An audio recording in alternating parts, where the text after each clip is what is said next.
లోకేష్ గారి ఈ పాదయాత్ర కానివ్వండి, యువగలం కానివ్వండి, టీడీపీకి ఎంతవరకు సపోర్ట్ అవుతుంది సార్ ఈ పార్టీకి? అంటే ఇక్కడ యువగలం అనేటువంటిది పూర్తి స్థాయిలో వాళ్ళకి కంప్లీట్ కాదు, సక్సెస్ కాలేదు. చాలా డ్యామేజ్ వచ్చింది. ఫస్ట్ రోజున వాళ్ళ రక్త సంబంధికులు చనిపోవడం, నిజంగా ఆ యువగళం ముగింపు సభలో కనుక ఒక్క క్షణం తారక్కి సంఘీభావంగా కాస్త మెరిసి జాలిపడి అతను కనీసం చెప్పుకుంటే గౌరవప్రదంగా ఉండేదేమో, అది కూడా చేయలేపారు. కారణం అతను ఉన్నటువంటి డైరెక్షన్ అలా ఉంటుంది. దిక్కుమాల ఆ సభకి పవన్ కళ్యాణ్ పోయి కూర్చోవడం, దానివల్ల జనం పెరగడం. ఎందుకంటే టీడీపీ పార్టీ ఆఫీసులకి, పార్టీ సభలకి ఎక్కువ మంది వచ్చే పబ్లిక్ ఎవరంటే జనసేన కార్యకర్తలే వస్తున్నారు. టీడీపీ క్యాడర్ లేదు అక్కడ.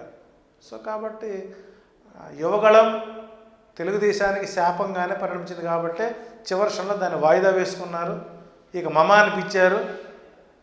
అక్కడ నుంచి మళ్ళీ ఆగిపోయింది. ఆ తర్వాత నిజం గెలవాలి మొదలుపెట్టారు. అది కొంతకాలం ఆగిపోయింది. ఓదార్పు యాత్రపై వారిని ఓదార్చే యాత్రగా మార్చుకున్నారు. సో వ్యూహం అనేటువంటిది వాళ్ళకి సరైనటువంటి మార్గంలో లేదు అని చెప్పచ్చు. సార్ చూస్తే కనుక చంద్రబాబు నాయుడు గారు మళ్ళీ ఏమైనా జైలుకి వెళ్ళే అవకాశం ఏమైనా ఉందా సార్? అంటే ఇక ఆయన గ్రసితుల ప్రకారం అయితే గతంలో మన ఛానల్లో చెప్పుకున్నాను. ఓకే, ఇక బెయిలే కానీ నో జైలు అని.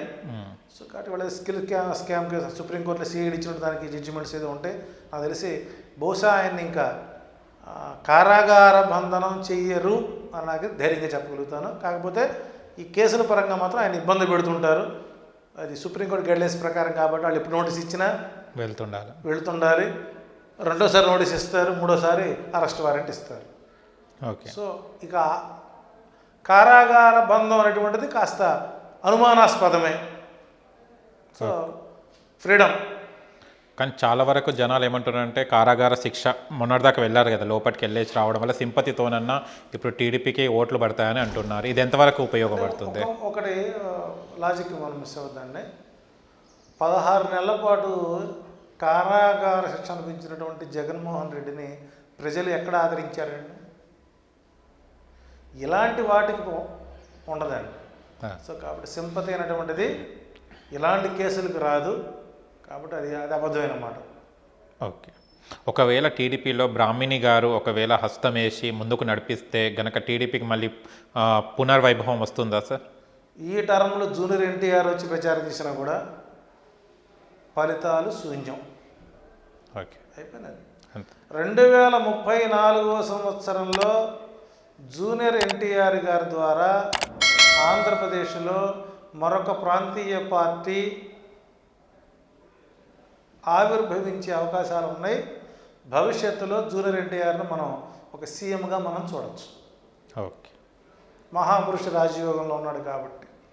కానీ టీడీపీ మాత్రం ఉండదు. ఉంటుందేమో కానీ అది అప్పుడు మళ్ళీ వైసీపీతో పొత్తు పెట్టుకోవాలి ఆయన.